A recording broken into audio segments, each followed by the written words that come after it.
Ooh. Ooh, look at us. Guys. Look at us in this hoi polloi. I mean. Both of us together. It is 12:06 in the a.m. The upstairs neighbors, I'm so sorry, guys. They'll be fine. They'll be fine, guys. We have shit to talk about. We have a lot to say. Hi, everybody. Welcome back to Two Game Mats. It's Matt Palmer. And it's Matt Steele. And guys, the time has come. I know. We finally, after hearing rumors of this film. Films. Excuse these films. These films. For what feels like a decade. Longer, I feel. We finally just came from Wicked Part 1. Part 1. Guys, the movie started at 8:20 p.m. It did. And we got through Act 1, which was aka Part 1 of the movie. Yes. Or the whole movie. And it is now the next day. This is how epic they made one single act of Wicked. I mean, granted, Act 1 of Wicked on stage is also quite epic, but like the fact that they expanded like an hour and a half act to 2 hours and 40 minutes and still made it as entertaining. That's the thing. And just like fleshed out and I just will say, I'm a person who famously on this channel, no, Wicked fans don't get mad at me. I feel like there are definitely highlights. There are songs where I'm like, yes, yes, yes, and yes. And then there are several songs where I'm like, skip, skip, skip, and skip. But I will say. We can talk about that all day, guys. We can talk about it. But controversial opinion. There is never a moment in this 2.5 hour version of the first act of this musical that I was bored. Where you were like, skip. No, that I was not invested, because if anything, the story is powering through and they're showing us so beautifully via the direction, the cinematography, the performances. We're learning so much about these characters. And the writing. The thing that always like surprises me, I've seen Wicked on stage 3 times, once on Broadway, 2 on tour. It came out in 2003, and it was part of the 2003-2004 season, which everyone knows is one of the most like famously incredible, like monumental. Does everyone know? Everyone knows. Okay. That the 03-04 Broadway season was like monumental. Okay. And you know, as the Caroline or Change fan, everyone was like, "Will it be Wicked? Will it be Avenue Q?" I was rooting for Caroline or Change myself. Of course. But it took me a few years to actually finally see Wicked, and so I remember seeing it on Broadway in 2010, and I remember just being blown away by just like, you know what, like when it came out, everyone was talking about, oh, the visuals, the vocals, the sort of like, I don't want to call them like the shallow elements of the show, but like the sort of like the physical production and everything. Sure. But I remember sitting there also being like, y'all weren't talking enough about how well done this story is, how great the connection that Winnie Holtzman created between the two leading characters. Like the connection between the two of them is the heart and soul of this story, of this show, of this now movie. And so I'm always like blown away by that fact. Every time I see it, I'm like still surprised by how moved I am. Like, yeah, there's the music, there's the spectacle, there's this, there's that, but just the story and the connection between the two girls, Glinda and Elphaba, the Wicked Witch of the West and the Good Witch of the North, like they would eventually become, spoiler alert, whatever. That is just the foundation of everything, and I just wanted to shout that out at the beginning. Like it's there full force in this movie as well. And the fact that we're getting Cynthia Erivo and Ariana Grande portraying these two roles, like this is literally like fan casted, but it's like when the fans are right, because sometimes the fans have a cast just and like, what are we doing? Don't do that, don't do that. But like it feels like every person that was cast in their role made all of the sense in the world, from an acting perspective, a comedic perspective, when Ariana's, which we'll get to in Ariana's case, but also I don't remember a time that I've had a smile on my face as broadly for an entire like section of a movie as I did during The Wizard and I. Oh, that performance, that vocal, the emotion, the cinematography, everything that Cynthia Erivo does. And the song. And the song. It's just, it is a song that I will never get over. It is a song that I will love until my dying day. Yes. And this performance may have been the best performance of The Wizard and I that I've personally ever heard. And just the visual that you're watching while you're seeing this joy coming up in a young Elphaba and knowing that her future is bright.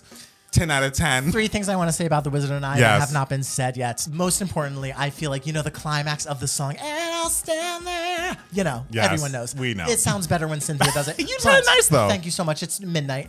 But something that, like, some people might do in like a modern day musical movie is maybe just like, okay, I gotta add this, we gotta add this, we gotta have this visual and that visual, we gotta be jumping everywhere and there's gotta be things flying and everything, which like is wonderful at times. It happens at times during this movie. And when it happens, you're kind of just like, whoa, the creativity and everything. Yes. But the simplicity of during the climax, she's just running through a field. And it's like, that is the way to direct a musical number like this, where it's like sometimes when you're singing a song like that, you're feeling like you're running through a field, and that's all you need to show in the movie version. And that it's so beautifully expressed, and the simplicity of that is so perfect. So I applaud John Chu for not like having like a fantasy sequence pop up here and there. He just simply was just like, the star is the song, the star is the character, the star is the performance.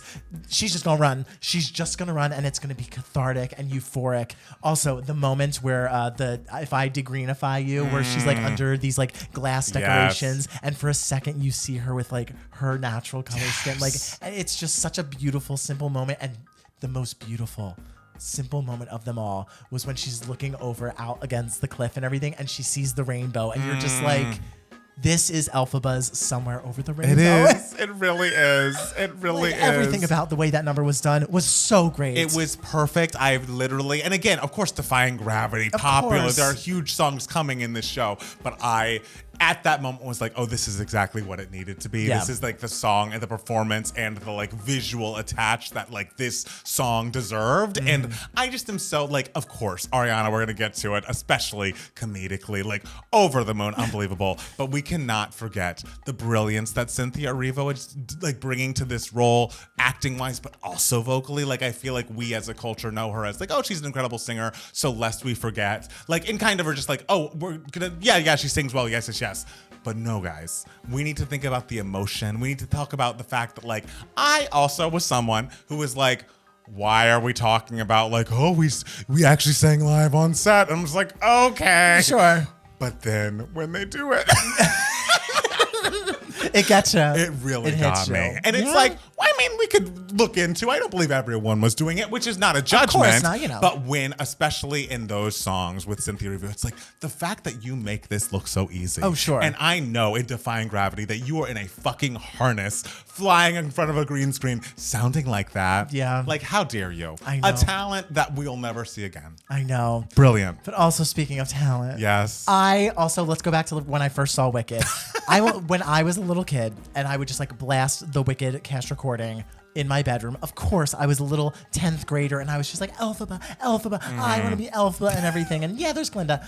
But I will never forget seeing the show for the first time and being like, wait a minute, the role of Glinda is better than Elphaba. In fact, in terms of like character development, in terms of just like the journey that she goes through, it's like obviously Elphaba's a fantastic character too. Yes. Don't come for me, people. I mean, the Elphaba stands get intense. But the role of Glinda is knock you off your feet good. Every line that is written for her is so funny, like so hilarious, and so also just like there's such like depth there beyond the comedy. And Ariana Grande, Unbelievable. You know, the thing with Ariana Grande that I've said before. Yes. Yeah, she's a great pop star, obviously very talented vocally, like lovely performer and everything. And like albums are great, songs are great, everything. Okay. But when she sings musical theater, you look at her and you're just like, oh, you care about this. You are working. This is the stuff you danced around and sang in your bedroom, like when you were a child.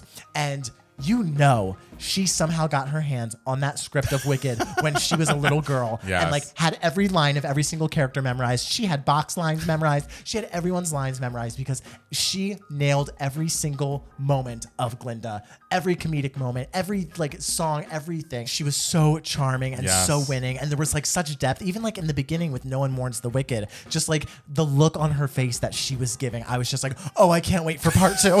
I can't wait for part 2 because she is really going to deliver in that one.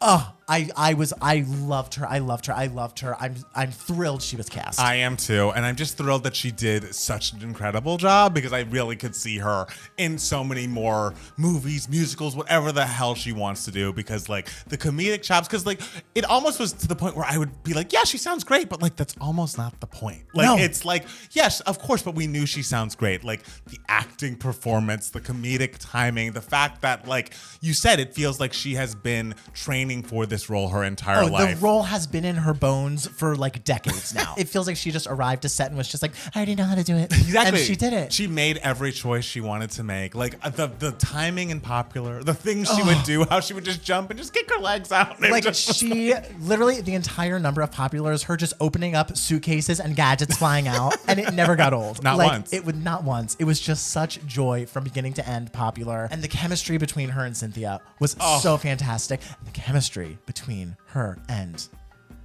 King of the Country, even though he's British, Jonathan Bailey. My God. Was I've been telling you to marry Jonathan Bailey for months. Okay, fine. If he wants to marry me, that's great. Like, I'll happily. But again, I would put Dancing Through Life in a bucket of songs I don't listen to on purpose. And that is so fucking incorrect, guys. That is his worst opinion. It's right, but because to me, Dancing Through Life is the best moment of the show, period, hands down. I mean, moment of the show and song are two different things, but the way that this was done in the movie.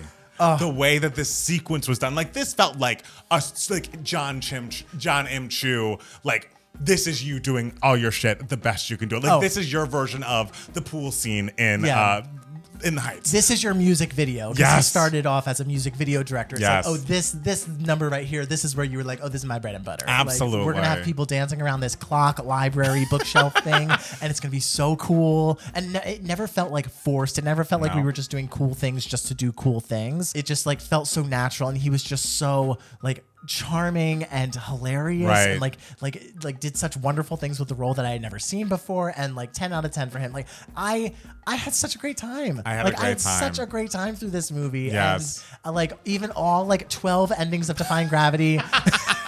Like every moment you think it's gonna end, you're just like, it's not. It's not over. It's not over. She still hasn't done the battle cry. Oh, I have to say, sorry, one more part. At the end of Dancing Through Life, when, spoiler alert, Elphaba comes in the hat. And everyone is so... I mean, that's Dancing Through Life. I know, but like, oh my God, that way that was performed, and like, without saying any word, how Cynthia was like going through every range of emotion, and when Glinda finally got out there, started dancing with her, and she broke down, I was like, why am I invested this much? Because it's the best part of the show. Anyway, that moment was so milked. Yes. They milked every second they possibly could out of that moment. And if it was between like any two other like performers, if they had like less of a connection, I would just be like, okay, like this is like why is this lasting so long? But because the two of them were so good together, like you were just like hanging on to every solitary second that moment was like drawn out. And it's sort of like that's how they were able to take like an hour and a half act of a musical and make it into a 2 hour and 40 minute like epic saga, because they didn't, it's not like they added like a huge amount of Elphaba backstory, like backstory for the characters, but they really like took their time with every single possible moment that like, you know, happens in Act 1.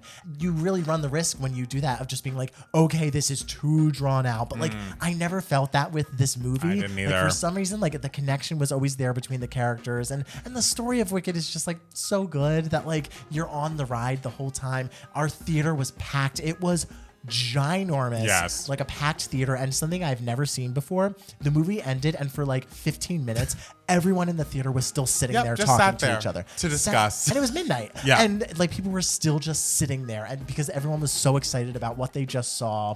And it was such an event for people, and I'm so happy that like a movie like this and a movie musical like is such an event this year, because movie musicals are my favorite thing on the entire planet. And like I'm so happy that we have a movie musical of Wicked, well, of half of Wicked, that lives up to the phenomenon that Wicked was. I just think back whenever I like think of Wicked, or like, and when I saw this movie, I just think back of when I was like a sophomore in high school and that Tony Awards season was happening, and I was learning so much about musical theater and like art and like what I loved and everything. That was when I joined the musical theater message boards like that year. So that is why that year is so influential to me. Right. And so just like seeing Wicked done so well like means so much to me. Yes. Because that whole Broadway season means so much to me, and it's just great shit. It's just great shit. And like, not to again talk about specific moments, Defying Gravity was everything. I mean, which we always know Defying Gravity is everything, but like to see it, even though there were 11 endings, the music stopped 11 times. 12,000 times. And it was worth it every time. And like, spoiler alert, that moment when she was falling And like she saw her child self in the mirror. I was like, oh, I love you both so much. I hope that fucking broom works out for you, girl, because you've got more to do. You've got more notes to hit. We have a whole new movie. And that's the thing. It's also so fun because, again, I have not seen this show since I was in college. So it must have been 2005, 2006. I have no idea what happens in Act 2. How do you not know what happens in Act 2? No idea.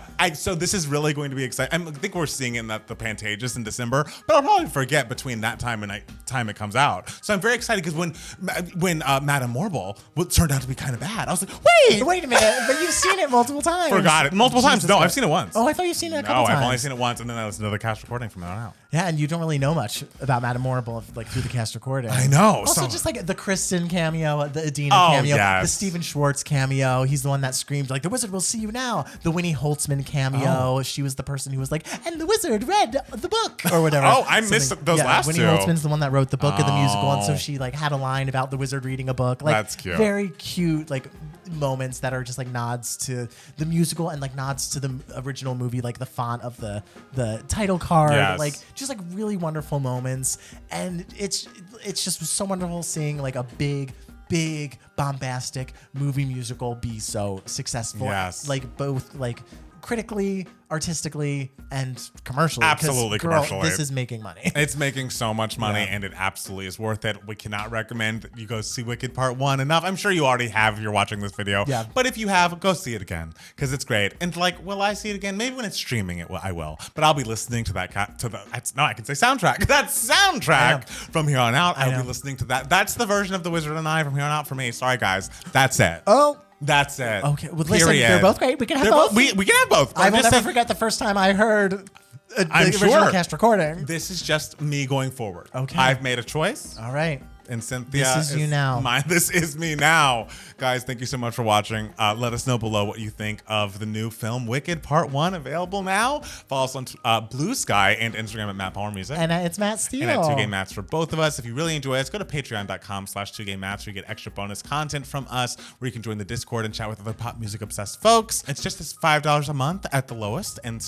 we'd love to have you. We also have a podcast that comes out every single Monday called 2Game Mats CWO. We record it live on YouTube every Sunday night at 6:30 p.m. Pacific. So we hope to see you there. And Matt Steele, yes. Who do you need to give shout outs to? Oh, my phone is charging over there because, guys, it's midnight and the day should have been over a long time ago. It's never over. And so I needed to charge my phone. But I want to give a shout out to our legendary patrons, and their names are Matthew, Tash, McKenna, Bradley, Brandon, Michael, Jen, Jacob, Matthew, Dallas, Eric, Maxwell, Sam, Simon, Amanda, Armando, Heather, Preeti, and Dr. Woods.